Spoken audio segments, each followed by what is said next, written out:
Welcome back, everyone. Ready to dive into another fascinating topic? Absolutely. Today, we're tackling a really complex issue, internalized misogyny in autistic women. We'll be exploring how those harmful societal messages about womanhood actually impact the lives of autistic women, their self-worth, their choices, even their futures. Yeah, it's this really interesting but troubling intersection, where societal expectations around gender kind of collide with the unique challenges of navigating a world that often just doesn't get neurodiversity. Right, and our sources for this deep dive really dig into four key ways that this internal struggle manifests. Hmm. And that first one, it really hit me hard. It's that sense of self-doubt, that feeling of not being good enough. The source actually uses that phrase, not good enough, and it's just Mm. so powerful. Yeah, it's a gut punch, and especially when you consider what autistic women face. Yeah. They're battling these societal expectations for women, being agreeable, Yeah. nurturing, prioritizing everyone else's needs. And then on top of that, there's this pressure to conform to neurotypical standards in a world that values social fluency and masking autistic traits. It's like a recipe for feeling inadequate. Yeah, like they're getting squeezed from both sides, these expectations of how women should be, and then also the pressure to fit into a neurotypical mold. It's exactly. And it's not just internal, right? It affects how they see their bodies, Oh, too. absolutely. Body image is already a minefield for so many women, but for autistic women, it can be even more challenging. They're hit with these really narrow beauty standards that emphasize things like, perfect makeup, fashionable clothing, effortless social grace, Yeah. all things that can be so difficult when you're dealing with sensory sensitivities or struggling to understand those social cues around appearance. That makes total sense. The Mhm. pressure to conform is just amplified. And I imagine this constant feeling of not measuring up socially and in terms of appearance impacts their ability to advocate for themselves. You're right on. The sources talk about this vicious cycle where internalized misogyny makes it so hard for autistic women to speak up for what they need. Hmm. They might downplay their struggles, hesitate to ask for help, avoid situations where they feel judged or misunderstood. Right. And then when their needs aren't met, it just reinforces those negative feelings, Yeah. makes them feel even more unworthy. It's really tough. It's a loop, right? Self-doubt leading to lack of self-advocacy, leading to further marginalization. It's no surprise that the sources connect this to higher rates of anxiety and depression in autistic women. It's a heavy weight to carry. Trying to meet these conflicting expectations while also battling those internal messages that you're not enough. Yeah. And that's why it's so important to go beyond just recognizing that internalized misogyny is a problem. Yeah. We need to find solutions, actions that individuals and communities can take to break down these barriers. And the great thing is our sources offer some really compelling solutions. It all starts with something we hear a lot about, but it's often pretty superficial: autism acceptance and awareness. Yeah, it can't just be about putting a puzzle piece on your Instagram during Autism Awareness Month, right? All right. True acceptance means challenging the very foundation of the messages that fuel internalized misogyny. It means recognizing that autistic ways of being autistic strengths, autistic perspectives, these are all valuable, worthy of respect, not just tolerance. So a real paradigm shift from viewing autism as something to be fixed or overcome to embracing neurodiversity as part of human variation. Exactly. And that shift is key to dismantling the negative stereotypes that feed into internalized misogyny. It's about creating a world where autistic women can be themselves comfortably and confidently without feeling pressured to conform to neurotypical expectations. And I imagine this ties into the second solution the sources highlight, which is feminist advocacy and activism. Absolutely. Feminist principles like Mhm. equality, challenging gender norms, fighting for marginalized groups. These are all powerful tools for supporting autistic women. So it's about recognizing that the fight for gender equality has to include all women, including those who are neurodivergent. It's about a movement that understands and addresses the unique challenges faced by autistic women who are navigating a world that often misunderstands and undervalues both their neurodiversity and their gender. It's that intersectionality, right? Yes, They're dealing with ableism and sexism. precisely. Yeah. And within that intersectional framework, another powerful solution emerges: body positivity and self-love. Yeah, and this feels especially relevant because internalized misogyny can fuel so much body shame, especially for autistic women already facing those pressures to conform to beauty standards. For sure. The body positivity movement is about challenging those narrow and often harmful beauty ideals, celebrating diverse bodies, promoting self-acceptance. Think of the impact this could have on autistic women who are constantly told they're not thin enough, pretty enough, or feminine enough. It's about reclaiming their bodies, right? Absolutely. Celebrating their unique features, finding beauty and worth beyond those societal standards. It's about shifting the focus from fitting into a mold to embracing their authentic selves inside and out. And it's not just individual empowerment. It's about creating a culture that values and celebrates diversity in all its forms. And that leads us to the final solution highlighted in the sources, the importance of supportive environments. Yeah. It's not enough to talk about acceptance. We need to build spaces where autistic women can truly thrive. We need workplaces, schools, families, communities, all designed with neurodiversity in mind.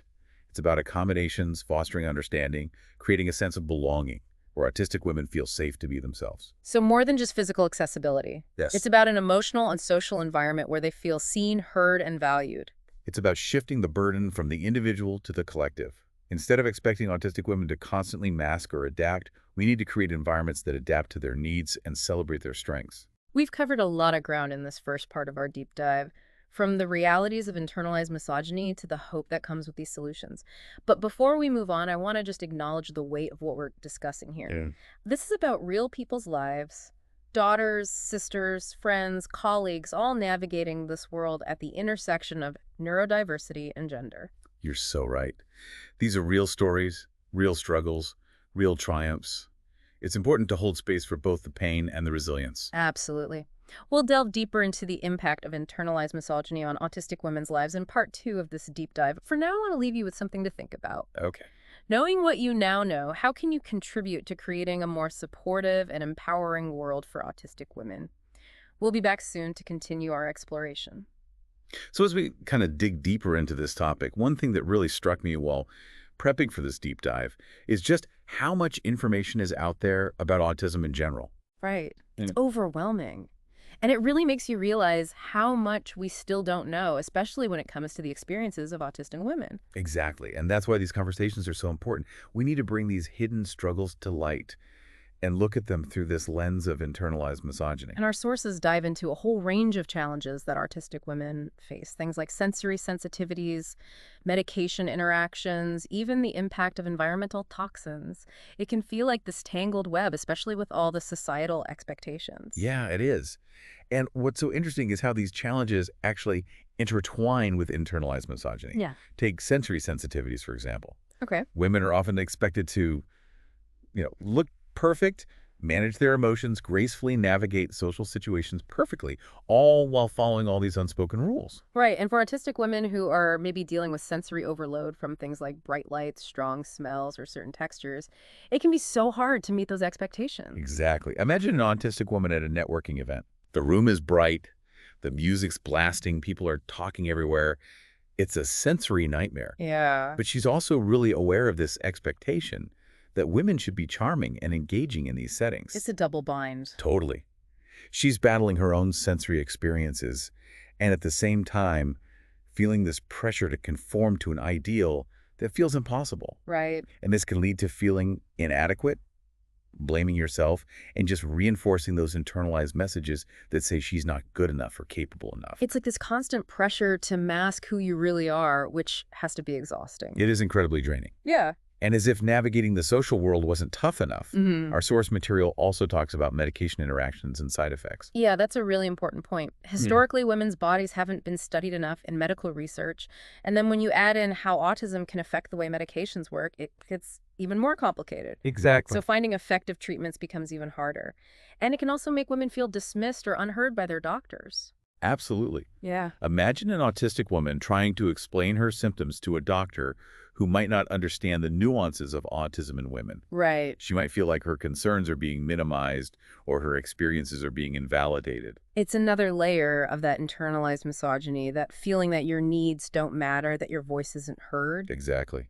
And this feeling of invisibility goes beyond healthcare. Uh, Our source also mentions the impact of environmental toxins, something that's often overlooked, but can really affect autistic women. so things like air pollution, pesticides, chemicals, and cleaning products, those everyday exposures that can add up and impact health. Right. Research suggests that autistic people in general might be more sensitive to the effects of these toxins. Mm. And for autistic women, it's especially challenging because they're often the ones managing the household, making decisions about food and cleaning products. So they're carrying this extra burden of trying to create a safe and healthy environment for themselves and their families, often without enough support or resources. It's a lot. And it highlights the need for real systemic change. We need policies that focus on environmental protection, accessible healthcare that understands the needs of autistic women, and education systems that are truly inclusive. It's not just about individual coping mechanisms, it's about creating a world that supports neurodiversity. But in the meantime, what can autistic women do to deal with these challenges and push back against that internalized misogyny? That's where self-advocacy is so important. It's a powerful tool, but it can be hard to embrace when you've been told your whole life that your needs don't matter or that you're not capable of speaking up for So yourself. it's about unlearning all those harmful messages. Yeah. Exactly. And that's where supportive communities are so vital. Our source talks about finding your tribe, those people who understand your experiences and validate your feelings. They can offer encouragement and guidance. Yeah, these communities can provide a sense of belonging, a space to celebrate neurodiversity, and challenge those norms that perpetuate internalized misogyny. It's like a lifeline in a world that often feels so isolating. Imagine a group of autistic women coming together to share their stories, their struggles, their wins. Yeah. It's not just venting, it's creating a space for healing and dismantling those internalized messages that say you're not good enough. They're lifting each other up, offering support, sharing resources, advocating for change.